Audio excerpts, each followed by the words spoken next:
In the mist-shrouded dawn of Africa's coastal rivers and delta shores, ancient communities listened to a different language of water.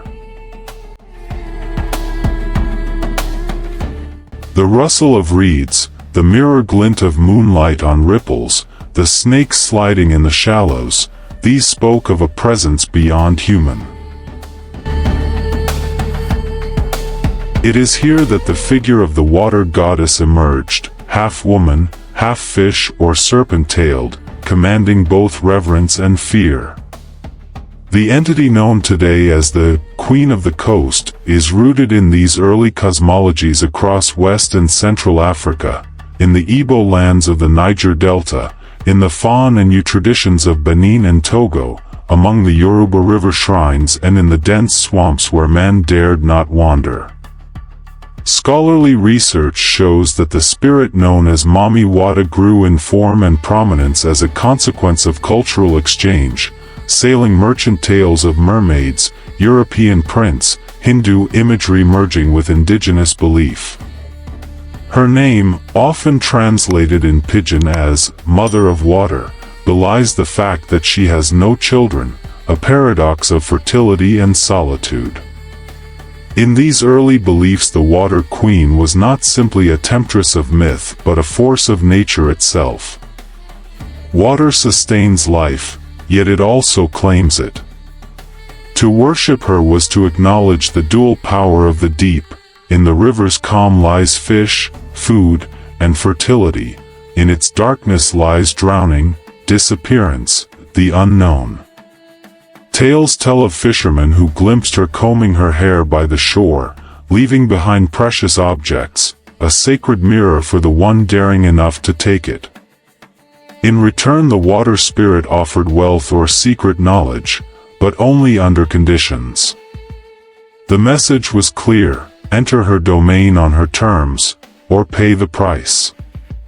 Across centuries, the figure of the Queen of the Coast shifted and spread. Through the Atlantic slave trade, the imagery of Mami Wata traveled beyond Africa to Brazil, the Caribbean, the Americas, merging with other water deities like Umoja and becoming a symbol of the African diaspora's spiritual survival. Even today, her shrine might be found on a humble riverbank altar, waves whispering secrets to those who listen.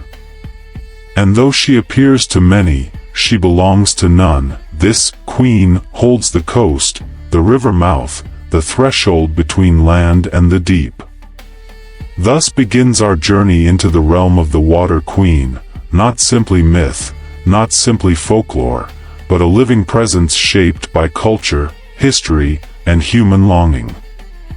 Stay with us as we dive deeper into her power, her paradoxes, and her legacy in modern Africa and beyond.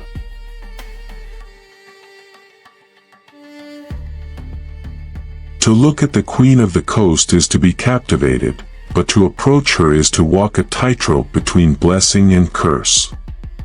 Many who claim to have seen her describe the same striking image: long hair like dark water, skin shimmering with seafoam mist, eyes that seem to hold entire tides. She may rise from a pool, half fish tail glistening, snake coiled about her arm. The classical image of Mami Wata affirms this, seductive yet formidable. In ritual art, she appears holding a mirror or comb, symbols not merely of vanity but of reflection and transformation. A mirror means she peers into another world, the comb means she shapes fate. Her blessings are real. Across coastal Africa, she is petitioned for fertility, wealth, healing of children, escape from misfortune. In the Liberia studies, for example, men claimed wealth and luck after entering her service, provided they kept their promises. But the other side cannot be ignored. Betrayal of the pact may bring madness, illness, or disappearance. She demands exclusivity, secrecy, obedience. In many legends, the man who accepts her gifts but returns to his mortal spouse or breaks the vow finds his fortune evaporate. This duality, of giver and taker, or lover and destroyer, makes her fundamentally paradoxical. For she embodies the water's mystery, it gives life, yet drowns. She is alluring like the sea at dusk, yet dangerous like the undertow in unseen shallows. In communities by the river mouth the folklore warns, do not swim at night, do not disturb the reeds, do not ignore the call. When the moon lights the water, the queen may dance. And when you glance into the mirrored surface of the pool and see her eyes, will you run away, or will you plunge deeper? In modern imagery she continues to seduce. Paintings, sculptures and festivals celebrate her beauty. Fishermen leave bottles of perfume, watches, mirrors by the riverside. Her dance is the dance of water itself, fluid, irresistible, yet unforgiving. The question remains, do you control the spirit, or does she control you?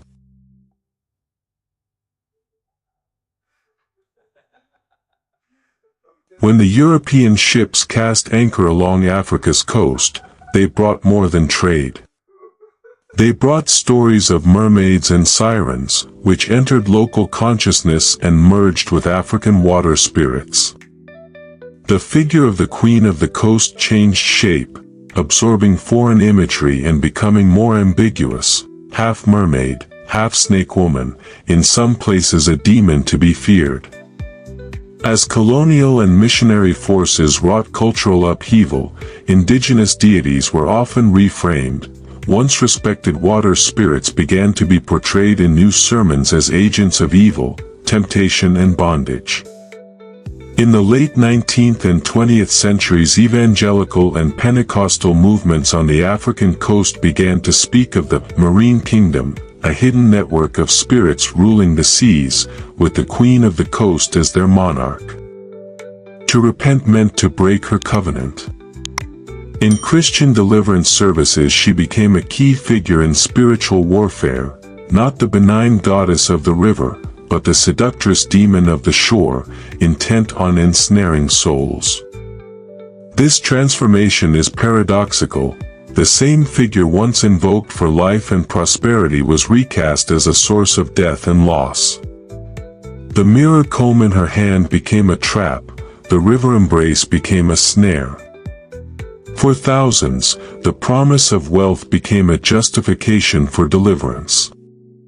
In sermons across West Africa, men confessed to sleeping with the Queen of the Coast, giving up marriages, jobs, and then testifying how deliverance restored them. The myth becomes a tool for fear and control as much as one of art and culture. Yet this demonization did not destroy her, it rebirthed her. She became a symbol of hidden power, of spiritual strings beneath the visible world. Today's resurgence of interest in her story confronts this legacy. Was she ever evil, or was that the story given by outsiders? The tension between goddess and demon is still alive, and we must ask, which story will you believe?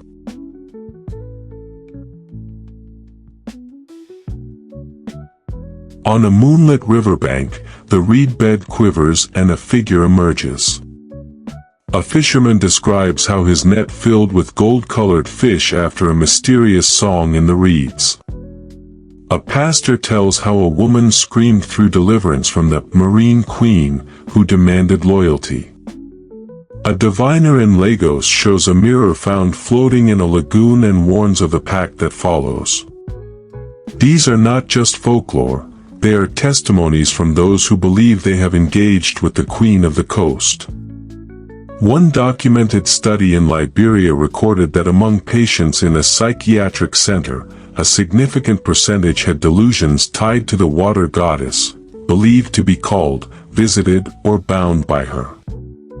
The stories converge on common motifs: a mirror or comb is found, a pact is made in dreams, wealth arrives, then something must be sacrificed, often secrecy, fidelity, sometimes family. One fisherman in Benin offered imported perfume and a bottle of soda to a pool at dawn, and later changed his lifestyle entirely in devotion. But there is also challenge. Skeptics say these are metaphorical: fertility anxiety, economic risk, shimmering illusions of modern life woven into ancient myth. Maybe the gold fish were a successful haul, maybe the mirror was washed in by tide. But among women's cults, among diaspora communities, the encounters take shape in dance, in transpossession, in spoken promises and broken ones. The river becomes stage, the spirit becomes agent. What matters is this: for those who say they met her, the encounter is life-changing. Whether you call her goddess or demon, the Queen of the Coast moves at the edge of reality and myth. Tonight, by your screen, she may be listening.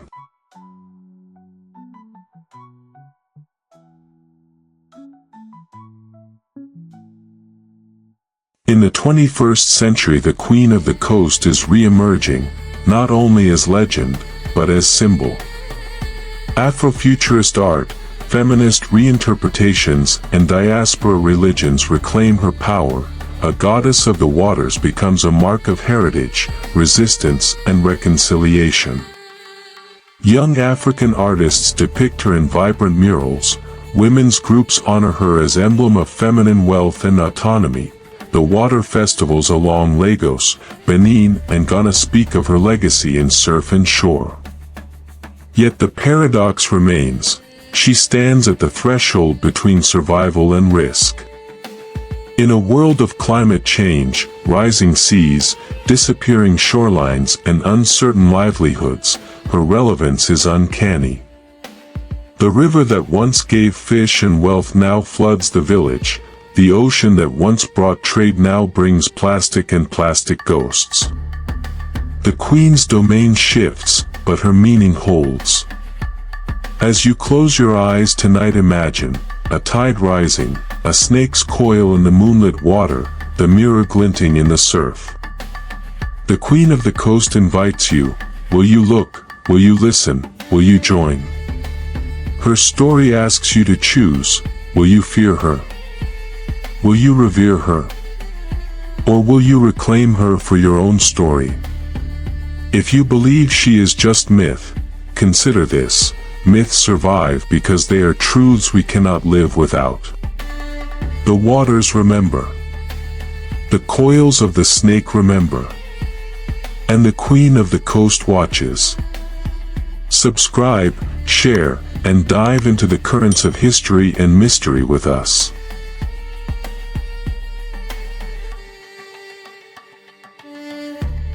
She is watching. She is waiting. The Queen of the Coast still rules the waters.